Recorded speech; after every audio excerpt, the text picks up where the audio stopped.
Tidak, siapa yang nyaman kalau menjadi terlapor?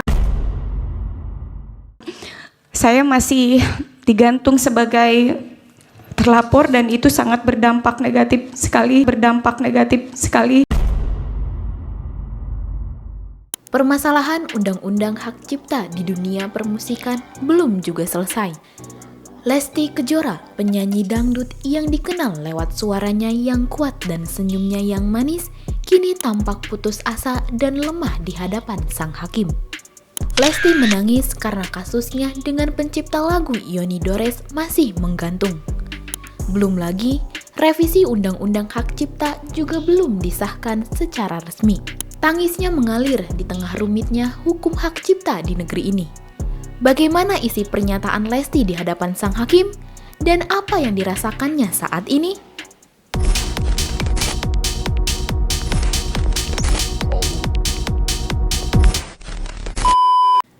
Maret 2025, publik dikejutkan dengan kabar bahwa Lesti Kejora menerima somasi dari pencipta lagu legendaris Yoni Dores.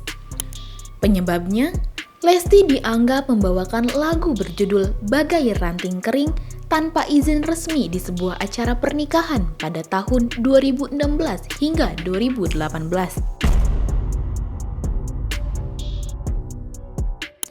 Lagu tersebut kemudian tersebar secara luas di media sosial dan platform digital tanpa adanya pembagian royalti atau izin yang tercatat.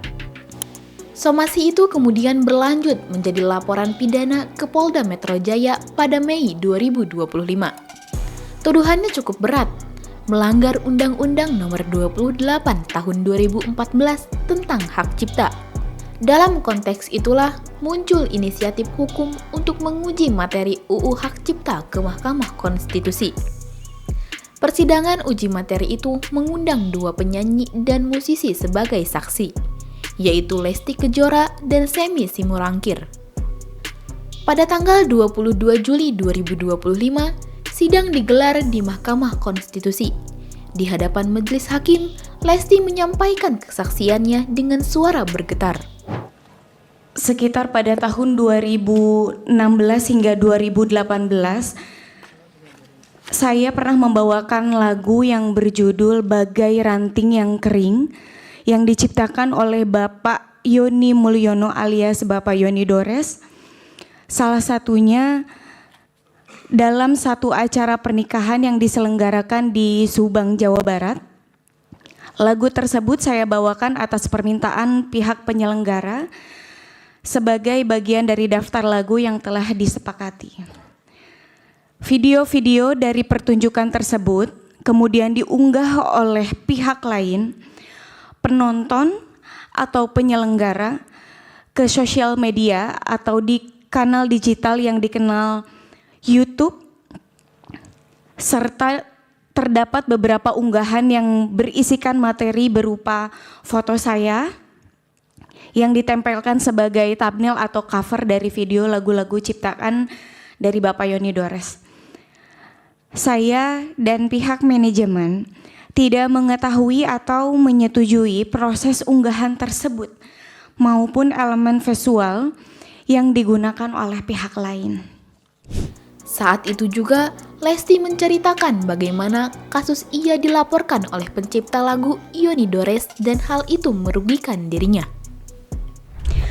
8 tahun kemudian, tepatnya pada tanggal 1 Maret 2025, saya menerima surat somasi dari kuasa hukum pencipta lagu Bapak Yoni Dores yang menyatakan bahwa saya dianggap telah mempertunjukkan karya cipta tersebut tanpa izin langsung dari penciptanya. Di dalam surat somasi tersebut, saya bahkan dituding telah melakukan pelanggaran ketentuan pidana dalam Undang-Undang Nomor 28 Tahun 2014 tentang hak cipta. Tidak berhenti sampai di situ, pada tanggal 18 Mei 2025, saya mendapatkan informasi bahwa Bapak Yoni Dores secara resmi telah membuat laporan polisi terhadap diri saya ke Polda Metro Jaya dengan tuduhan melakukan pelanggaran hak cipta atas penggunaan lagu ciptaannya tanpa izin.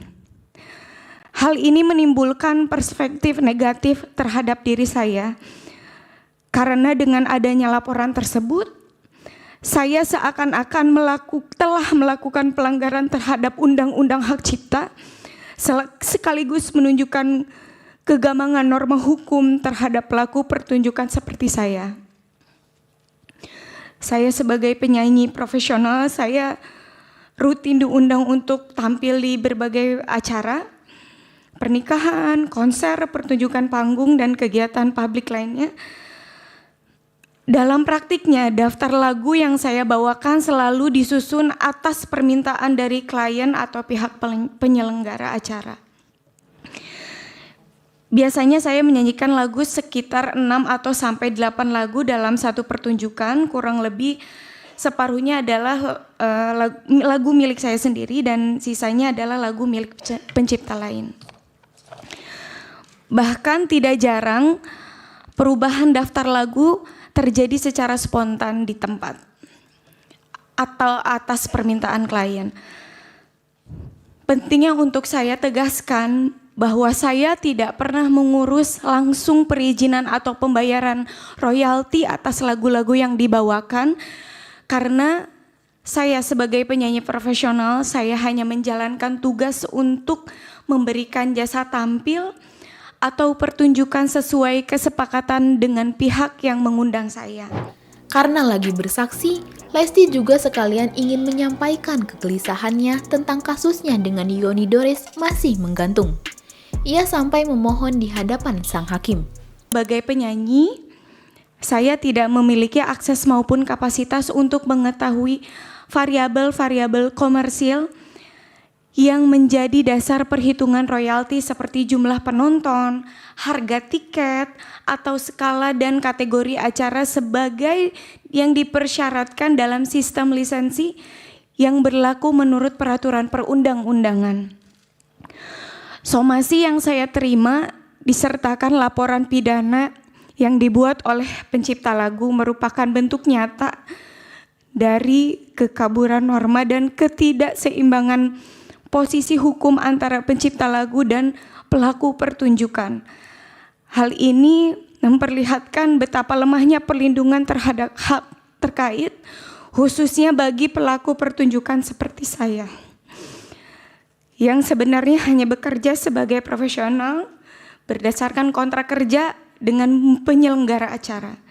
Jika penyanyi yang hanya menjalankan tugasnya sebagai pelaku pertunjukan dapat dituduh melanggar hukum pidana hanya karena membawakan lagu populer, maka praktik ini menciptakan kebiasaan buruk bagi dunia pertunjukan dan industri hiburan nasional. Bahkan dalam kondisi di mana lagu dibawakan secara sah tanpa eksploitasi ekonomi pribadi atas lagu tersebut. Ancaman pidana tetap dapat digunakan secara sepihak oleh pencipta. Dan bahkan sampai saat ini, izin yang mulia, saya masih digantung sebagai terlapor dan itu sangat berdampak negatif sekali kepada saya selaku. Ini tambahan ya? Betul Pak, ini tambahan, izin sekali Pak. Saya juga ingin kejelasan. Di media saya mendengar bahwa saya akan dihadirkan sebagai saksi atau dipanggil atas pelanggaran hak cipta, tapi sampai detik ini belum ada kejelasan. Jadi saya mohon sekali bantuannya untuk kasus saya ini terkhusus. Terima kasih. Salam. Dalam menghadapi permasalahannya, Lesti mendapatkan dukungan penuh dari suaminya, yakni Rizky Bilar. Walaupun kakinya sedang sakit, Bilar tetap menemani sang istri untuk bersaksi di hadapan Hakim Mahkamah Konstitusi. Ya sakit dicekin. Oh, gimana sekarang perkembangannya? Susah. Kakinya udah enakan? Masih berasa sakit sekarang. Kesaksian Lesti dan Semi memicu diskusi publik luas tentang bagaimana seharusnya hukum mengatur hubungan antara pencipta lagu dan pelaku pertunjukan. Banyak pihak menilai undang-undang yang ada saat ini tidak adaptif terhadap realita di lapangan. Lesti Kejora adalah potret dari ratusan musisi yang selama ini hanya ingin berkarya. Tapi di tengah rumitnya hukum dan tarik-menarik kepentingan, mereka justru berada di posisi paling rentan. Tangis Lesti bukan sekedar ekspresi pribadi, tapi juga jeritan kolektif dari para seniman yang tak ingin dipidana karena profesi yang selama ini justru menghibur banyak orang.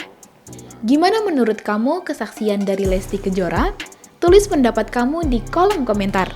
Jangan lupa like dan subscribe untuk update berita selebriti lainnya dan nyalakan lonceng notifikasi biar nggak ketinggalan video selanjutnya. Sampai jumpa di kupas tuntas berita hiburan selanjutnya bersama Igini.